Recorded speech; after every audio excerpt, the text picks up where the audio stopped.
इस तीर्थ में जाके बेकारों से बचें, काम से बचें। पति और पत्नी भी युवावस्था में तीर्थ में गए हैं, तीर्थ में ऐसे रहिए कि तुम्हारी शादी नहीं हुई अभी, ऐसा सोच के, ऐसा विचार के।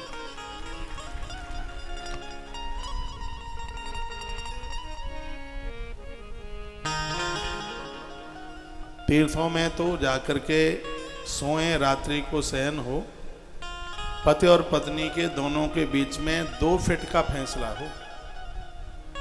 सुनने में तो बात ठीक है, बढ़िया नहीं लगेगी, लेकिन बात है बहुत मजबूत है बात। तीर्थ में तो अति सत्कर्म होना चाहिए। घर में 10,000 माला करेंगे, तीर्थ में 1 माला करेंगे, 1 माला तीर्थ की 10,000 के बराबर है और उससे भी ऊपर होगी। इसलिए तो तीर्थ में जाते हैं। गाड़ी गड़बड़ करती है तो वर्कशॉप लेके जाते हैं, जिंदगी गड़बड़ करती है तब उसे तीर्थ में लेकर के जाते हैं। तीर्थ में इसका सिस्टम ठीक बन जाता है। तीर्थ होता ही इसलिए, तीर्थ मीन्स तारना। हमने वाल्मीकि रामायण कथा सुनाई थी कोरोना काल में, और इसमें तीर्थ की महिमा बहुत ज़्यादा चली। तीर्थ यानी जो तारने का माध्यम है, जैसे हम तर सकते हैं, वो तीर्थ है।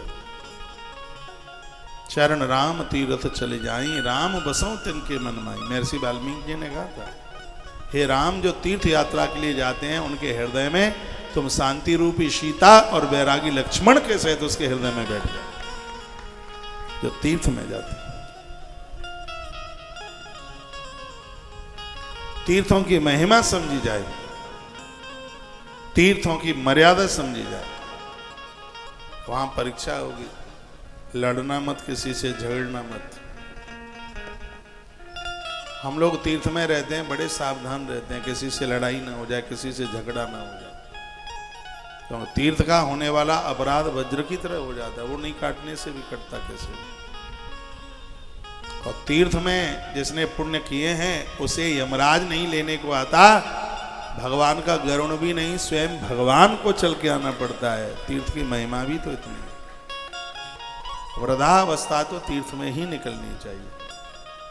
भले ही घर में कितना भी सुख हो, खूब बच्चे घुटवन घुटवन आदर करते, वृद्धावस्था में 10.5 महीना तो तीर्थ में निकलने ही चाहिए। कोई खानदान परिवार में, वैसे बुढ़ापे में तुम्हें शादी शुदियों में भी जाने की जरूरत नहीं है। ये सब बच्चों को, बहुओं को ये संभाल दो, क्योंकि शादी शुदियों में भजनानंदियों वाला तो भोजन मिलता नहीं। वो सिगरा ऐसा ही होता है, ढपोला। और भजन होता है जब सात्विक आहार मिले तब। भजन के लिए तो दूध दलिया चाहिए। हाँ, भजन के लिए तो हल्का चाहिए, कुछ हल्के से वस्त्र। अब वृद्धावस्था में बहुएं भी उतनी महंगी साड़ी नहीं पहनती, उससे ज्यादा तो डुकरिया महंगी पहनती। आजकल तो शादियों में बहू के लीपा पोती में 20,000 रुपया और सास के लीपा पोती में 45,000 रुपया। क्योंकि बूढ़ी चमड़ी भी तो छिपानी पड़ती है, तो उसमें लीपा पोती में मटेरियल ज़्यादा लगता है, और ज़्यादा मटेरियल लगेगा तो फिर दाम भी तो ज़्यादा ही देने पड़ेंगे। तो काहे को अब ये बूढ़ी चमड़ी छिपा रहे हो, उसको तो उजागर ही रहने दो, क्या फर्क पड़ता है उसको तो। अब तो यह तो उम्र भजन की है मेरी दादी माँ, भजन कर लो। भजन बिन है गए ऊंट बड़े, भजन बिन है गए ऊंट बड़े। भजन नहीं किया तो ऊंट ही बनना पड़ेगा, ऊंट और ऊँटनी।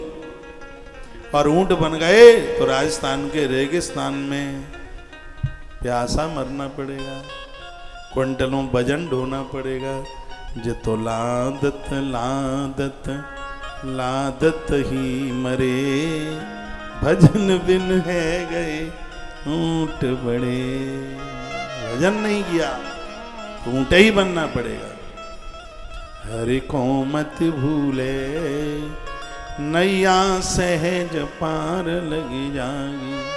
हरि को मत भूले, नैया सहज पार लगी जागी। नैया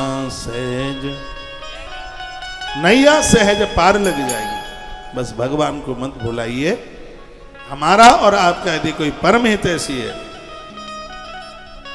भगवान है वो परमात्मा, आइए दो पंक्तियां, प्रभु हम भी शरणागत हैं, स्वीकार करो तो जानो। बड़ा महान है, वो तो बहुत ज्यादा विशेष है। एक बार उसके शरणागति में तो आइए, उठा करके अंक से लगा लेगा। वो बड़ा कृपालु है, बहुत बड़ा दयालु है वो। उसकी दया को तो देखिए।